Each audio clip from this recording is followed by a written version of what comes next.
Who wants to pick? Okay. You can talk. Just another normal scene. What's the number? Number 4.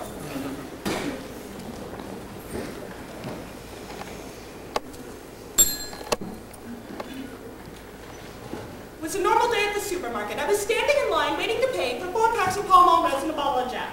In front of me was an old woman counting change out of one of those old-fashioned yet still really cute coin purses, and in back of me just so happened to be this woman and her screaming child.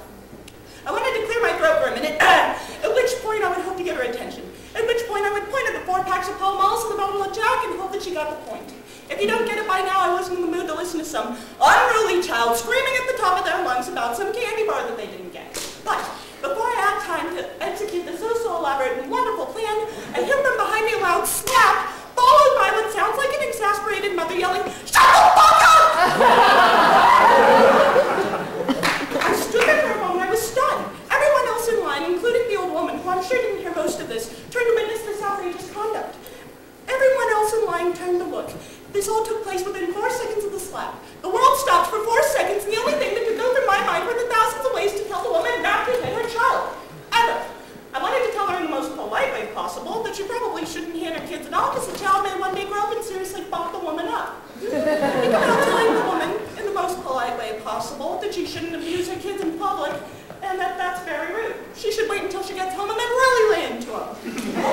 That would have sounded great, wouldn't it? Don't eat your kids here. Wait till you get home and then really lay into them. That would have gotten me the nomination for the Nobel Peace Prize. Part of me wants to hit the woman. A part of me wants to throw up in disgust.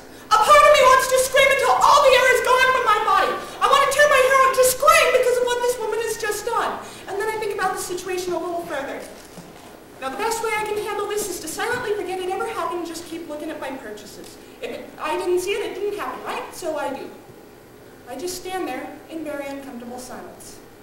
That's when I hear a voice from behind me directed at the woman says, "Can I talk to you over here for a second, ma'am?"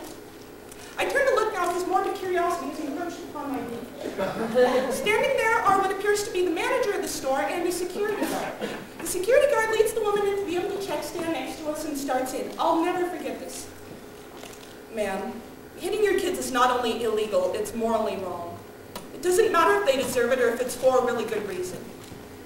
Do you know what happens to people who are hit as kids?" I hear the woman trying to interject at this point. I play with the tic-tac box in front of me so it's not blatantly obvious that I'm eavesdropping. I don't think that they noticed. "No, ma'am, let me finish. I want you to look at this magazine. The story on the front page reads, 'Tragic Tale of an Abused Child.' Do you know what this child did? On the day they turned 6, they walked into their parents' bedroom with a 9mm pistol and shot their parents in the heads at point-blank range. Before he killed them, he said, 'This is what happens when you hit your kids.' That's a lesson I'm sure neither of those parents wanted to learn. That's a lesson I'm sure you don't want to learn one day. I'm looking out for your best interest, but I'm more concerned about your child. If I ever see you in here again, I'm going to call up child services and have them remove that child from your care. This is not a warning. This is not a threat. This is what I call decisive action. Now please pay for your things, and then leave." That was it. I just witnessed retribution at its finest. Maybe that child's going to grow up now and not be a mean person and shoot her mom at the age of 6. Maybe that child is getting a new lease on life because of a concerned security guard. Perhaps everything will be okay now. And then that other part of my brain starts working and I realize that the security guard was probably beat as a child. I'm pretty sure that the store manager with the cute button was beat as a child. And this is why they have room to talk. This is why I couldn't say anything. No, I wasn't beat as a child. I just had a chain-smoking alcoholic mother and a father that was never around. You know, it's funny, the things you can pass along to your kids. Wow.